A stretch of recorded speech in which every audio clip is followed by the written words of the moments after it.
Oh baby, we are fucking back. UFC 313 is going to be taking place this weekend. I'm going to be breaking down every single fight on the card. You know how these predictions go. This is my first time doing my face with it. And I'm going to add a little bit of make it a bit unique here where, let's be honest here, there's a lot of fights on every single UFC card where no one cares about each fight. Okay, no one cares about some of the early prelims and the prelim fights. So, to stop wasting everyone's time and to make this video more interesting, we're going to be rapid firing all the fights no one cares about. And fighters, a chance you've never even heard of. So, that's what we're going to do. The first fight, though, was actually quite good. We got Chris Gutierrez, who is actually a bit of an OG in the game and is actually a bit of a legend, taking on Gene Matsumo, an undefeated prospect. I'm looking at the card here just so I know. I'll be honest with you, I think Chris Gutierrez is quite good in the feet. He's got good leg kicks. Has notable wins like I think he beat Frankie Edgar, Vince Morales. Jim Matsuma, he's very good on the ground. Very good on the ground. I think Chris Gutierrez has that little bit of veteran kind of thing about him to where he's going to be able to keep it standing. I think he's going to be able to find good low kicks to kind of hurt him early on and kind of de-neutralize his wrestling. He's a favourite in this fight, Chris Gutierrez. So I'm going to go with Chris Gutierrez via decision on this one. I think he's money for these odds. I think he's money and I like him in these odds. Next up, we have a middleweight bout. We have Ozzy Diaz versus Drogen Santos. Nice middleweight bout fight. It's one of those fights that people aren't too heavily invested in, to be quite honest with you. Santos is a slight favourite in this fight. He definitely has submission advantage. I honestly think Santos as a submission is actually quite a good bet in this fight, to be honest with you. Diaz, it's a close fight. Diaz is more rounded. He's probably better on the feet. He's got good jiu-jitsu, but I honestly could see it's quite hard to say. I'll go with Santos submission on this one. I think he's a little bit more variant on the ground, and I think he's going to actually be able to do a little bit of work here, to be honest with you. But again, that's kind of nothing too special on that one. But next up, we have a nice featherweight one. Lock that one in. That was a submission there, by the way. We have Marion Santos versus Francis Marshall. Both quite actually decent, well-rounded fighters. Marshall is an underdog in this fight. I think that actually could be a little bit of money. But Santos definitely has TKO power. And if I was to put a bet, I'd probably bet on a Marino Santos by KO, simply because I think she's got good hands and she could lead to a stoppage victory, to be honest with you. I like her in this fight. I like him in this fight. It's going to be a good one. I mean, it's one of those fights. Quick fire pick. I'll go KO on that one. Next up, we have Alex Morono versus Carlos Leal. No need to waste time here. Alex Morono is cooked. This dude looks fucking class on the feet. I saw the bookies had him like a 5-1 favourite against Alex Morono. Alex Morono has boatloads of experience. It could be an upset, but I wouldn't be betting on that, to be honest with you. Your money's not worth betting on fights that are like minus 500, minus 600. It's always the pick'ems that are good. If it's like a pick'em or like someone's like a 6-4 dog or something like that, 3-1 dog, they're worth a tenner if you think they can win. Alex Morono is not worth any of your hard-earned money. I'm sorry, he's just not going to win this fight. And going to go with Alex Morono getting finished in the first round on that one. Decent fight though. But next middleweight bout, we got Bruno Ferreira versus Armin Petrosyan. Good scrap, this one. Ferreira's a favourite in this fight. He's got a 100% finish rate, which is actually a very good statistic. He's undefeated as well. Armin, unfortunately not Armin Sarukin. He's good on good kickboxing. You know what I mean? I'm pretty sure he beat RoboCop, which is actually a good win. I'm fairly sure he beat RoboCop, and that's a good one. But I think Ferreira by KO makes sense. I think he's going to be able to get him out of there, 100% finish rate. Are we looking at the fucking middleweight Shavkat or some shit? This dude looks like he's a bit of a fucking beast. And I can see him getting this one done. Yeah, move on to the next one. Lock that in by first round KO. Next up, Joshua Van versus Bruno Silva.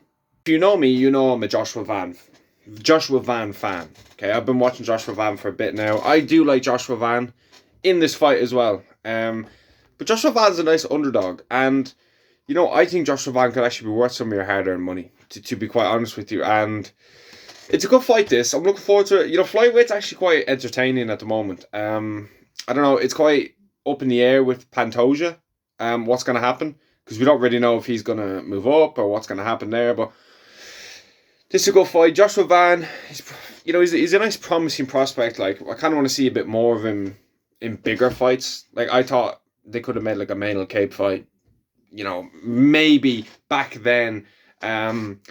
Steve Erceg kind of made sense as well. Joshua Van is coming off a win, I believe, and he's a nice underdog in this fight. I do like Joshua Van in this fight. I don't really see either of them finishing each other. Pause. I think this will go to the judges. And I like Joshua Van in this fight. Bruno Silva's got good dynamic striking though, and he's good jiu-jitsu. But I think Joshua Van's aggressive, man. I think he's got good power. And I like him in this fight. And yeah, that's Joshua Van by decision is my fire pick on that one. Next up, we're actually getting on to the good ones here. Curtis Blades is going to be taking on a debut opponent, Rizvan Kunov. How the fuck this is even a matchup is absolute insanity. Blades is going to ground and pound or finish him on the feet in the first round. I don't need to say any more about this fight, okay? Curtis Blades is one of the best heavyweights on the planet. Curtis Blades has been one of the best heavyweights on the planet for fucking years. And I like Curtis Blades in this fight. I mean, how can't you? He's shown us way more than this guy that's coming on in his debut. And a lot of people are saying it's because the fucking Ngannou shit. I don't really know about that, to be honest with you. I just think their heavyweight's quite top heavy. And by top heavy, I mean Tom Aspinall is smashing every single one of them. The proof is literally in the pudding. And what more? They need new people, because no one can keep up with Aspinall. John Jones is running fucking scared. Cyril Gane literally got dominated by Volkov. Somehow got a decision. He finished Volkov in the second round. He finished Blades in the first minute. Pavlovich in the first minute. He's finishing people in the first minute like it's fucking... I'm not going to say that, but it's for fun. Pause. Another pause. And I mean, I'll go Curtis Blades on this one via first round TKO, either on the feet or via ground and pound. Yeah. Next up, Bobby Green. Don't ever call him the other one. Okay, let's just get that fucking straight away. Versus Marius Rufi. Unfortunately, Bobby is going to be in for a hard night. By a hard night, I mean Rufi could absolutely chin him. I'm picking Rufi in this fight like he's a massive favourite in this fight, and I think it makes sense to pick him in this fight. Bobby Green's really fucking inconsistent as well. Do you know what I mean? You go out there and get finished by Pimlet as well. That's not exactly going to fill me with confidence that you're going to go in there and put on a staple performance to get back in the game. I'm going with Rufi on this one. To be quite honest with you, I think it makes sense. I like him in this fight, and yeah, this isn't really a quick fire pick. Quick fire picks are really the fights no one even heard of. There's actually a lot of name value on this card, which is fucking dope, and I love it. It's a great card, and I'm gonna go Rufi via TKO. I seen him doing some spinning shit earlier. I was like, damn, this dude ain't fucking playing. Amanda Lemos versus Isma Lukendo. Amanda Lemos is actually an underdog in this fight, which is this could be a quick fire prediction. I don't even need to say why, but I don't know. Amanda Lemos has a good bit of experience in the UFC. She's got good jiu-jitsu. She's got good wins over like Marina Rodriguez, I'm pretty sure. Angela Hill, I think she got some wins over. She's fighting a bit of a prospect. It is, I'm pretty sure it's her UFC debut as well. I like Amanda Lemos as an underdog in this fight. I think experience goes a long way. People don't really talk about experience as much as they should. I'll go with Amanda Lemos on this one, to be honest with you. I think it's a good fight, and I can see her getting it done. Next up, one of the biggest failed prospects I have ever witnessed within the UFC. As Money Micano would say, Jalen Turner. He's going to be taking on Ignac Bahamondes. I like Turner in this fight. As much as I literally just shot on Turner there, I think Turner's going to win this fight. Range, experience, that up. Jalen Turner is back, okay? This is going to be an interesting one. A very interesting one. I am picking Turner, which is never really a great bet or a safe bet in any way possible. Okay, betting on Jalen Turner. I wouldn't bet on Turner's fight. But I'm going to pick him. Okay, I'm going to pick him in this fight. I think Turner's going to get this one done. I think he has good reach. I think he has good range. He's got good wins like Jamie Malarkey, Brad Riddell. Nearly finished should have beaten Dan Hooker and Renato Moicano. The dude is just the most frustrating fighter to ever watch. Like, it is insane. And I just thought Jalen Turner could have done really fucking well. Really well. I thought he was, like, 2 years ago, I thought he was an absolute beast. He lost the Gamrot on kind of like short notice, which is fair enough, you know what I mean? I feel like that's a good fight moving forward for Turner if he gets one full camp. But Turner just hits a wall. He just hits an absolute wall, and I don't know. It's going to be an interesting one to see how Turner comes out in this one. He definitely has the range. He definitely has the striking in this fight. Ignacio, he's got good, clean accuracy and volume. I do like that about him. He hasn't fought the level of competition that Turner has, which I think is a big one. I think that is going to be a big telling factor in this fight, to where Turner, you'd like to think he learned from his mistakes. You really would like to think Turner has learned from his mistakes. Like, lightweight is so exciting. And Jalen Turner is up there with exciting lightweights. But fuck me, this dude falls under the Michael Chandler of such shit fight IQ that costs him fights. And it's fucking, as like a fan of Turner, it is infuriating. Infuriating. Okay, the fact you lost to Dan Hooker. Whatever. I'm going to go with Turner via decision on that one. That's a close fight.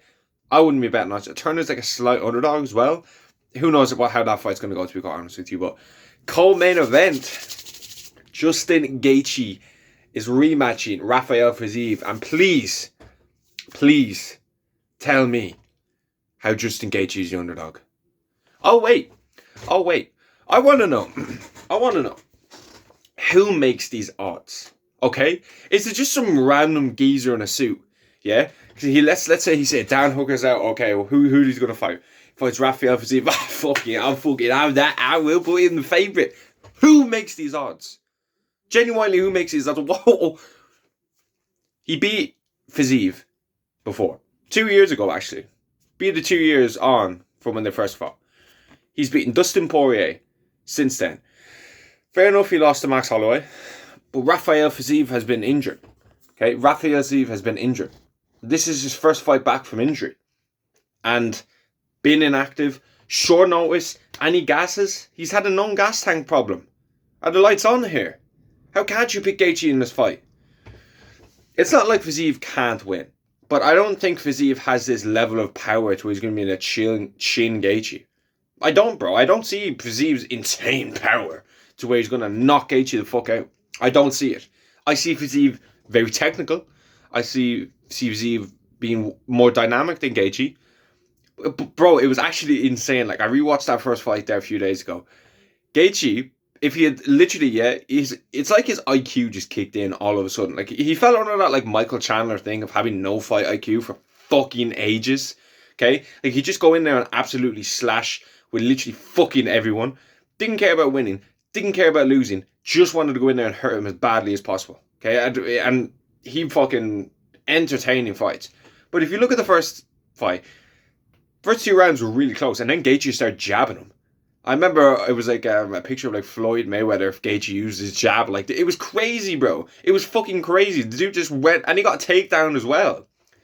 I don't know. I don't really see Fiziev being able to win this fight. Especially, it's on short notice, especially since he beat him before. Do you know what I mean? Like, it's not as if this was like Max Holloway, then I could see your argument. Okay, then I could be like, okay, he chinned him, he was beating him pretty bad, and then he got him. But the fact is that Fiziev lost on full camp. Fiziev lost to Gaethje, and how can you sit there and say a Fiziev that's coming off an injury and is coming off 2 weeks notice, probably like a week's training camp, a couple of days training camp, is going to go in there and beat Gaethje, Gaethje was getting so much better with his fights towards the end. Last couple of fights, I should say. He was piecing up Fiziev, like I said, knocked out Dustin Poirier in an extremely competitive fight, and then he fought Max Holloway, who's just like an insanely good striker that's going to work most of lightweight. Okay? Like, it's not as if he lost to Arman Sarukian here, okay? And like a fellow lightweight. Like, Holloway and Volk have shown divisional skill gaps are real, and that their skill transcends up to the next weight class. And I've said that for a while now. I think Gaethje's underrated. I think Gaethje's actually going to stop Fiziev. Okay, I can see Gaethje getting him out there in the third. I think Fiziev gasses. He's coming off an injury, and he's coming off the couch. You know what I mean? I don't see it. I think this last fight was Gamrot when he got the injury. I believe. It's a while ago, and Gaethje's just been way more active, and he's fought the better competition. He beat Fiziev in the first fight. Fiziev is somehow the favourite. I honestly don't understand it. I genuinely cannot understand why Gaethje's not at least a 2-1 favourite. How the fuck is he an underdog? That is batshit crazy to me. Batshit crazy. Makes no fucking sense to the world. Literally, there's just some guy in a fucking suit that's just making all this shit. Guarantee you, making all the most random odds possible, and it makes no sense. Yeah, that's one thing. I'm going to go with Gaethje third round TKO, to be honest with you, because the rest, the odds make absolutely no sense, and yeah, I don't really know, to be honest with you, how the fuck he's an underdog in that fight, but he is. We'll go from there. We'll see what happens. Next up, we have Alex Pereira, Magomed Ankalaev, the main event. Bit of a change up here, no need to worry. But main event time, Pereira versus Ankalaev. I picked Ankalaev in my build-up to the fight. I'm leaning towards Ankalaev in this fight. I think Ankalaev has more ways to win. I think he's given Pereira a little bit more to think about on the feet. And with the threat of the takedown, I don't know, it just seems like all these fucking people that we don't want to be champion are becoming champion.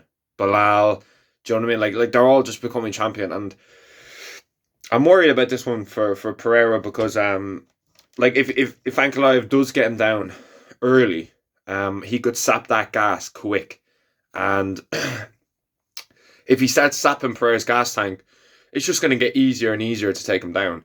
Pereira's going to be less effective on the feet as well. I don't know. I just think it's fucking. It's a lot to worry about if you're a Pereira fan. But Ankalaev, he's not this mad wrestler people do make him out to be. Like he's not like a Khabib of light heavyweight. Like this dude has fucking hands. You know what I mean? He can catch Pereira with something just as easily. Obviously, if this is going to be a striking fight, listen, who isn't going to back Alex Pereira at light heavyweight in a striking fight? Like it makes sense, but Ankalaev is like he does have a threat on the feet to Pereira. You know, Yuri Prohaska definitely found Pereira's chin sometimes, like he was catching him. I do rate Pereira's chin at light heavyweight. Okay, he's got a good chin. People act like because he's got clipped by Izzy, his chin is dreadful, diabolical. It's just not. Do you know what I mean? He has a good chin. And it's going to be interesting to see how it holds up. I do rate Ankalaev's power. Obviously, Pereira's a better kickboxer. Got more power, better technique. That's common knowledge. But Pereira does have good takedown defense. I actually saw a stat that Pereira has more submission attempts than Ankalaev. I haven't seen anyone pick Ankalaev by decision. I think that's, you never know, like these things could happen, but I wouldn't be betting on Ankalaev by submission. It doesn't make sense. Like it just doesn't make sense. And it's going to be a fucking nerve-wracking one because I just fucking pray Pereira wins. They'll give him an immediate rematch anyway during the summer, but still, like I just think that's such a drought of champions. Like if Ankalaev becomes champion, worst champions in UFC history by far. Okay, they're already really shit.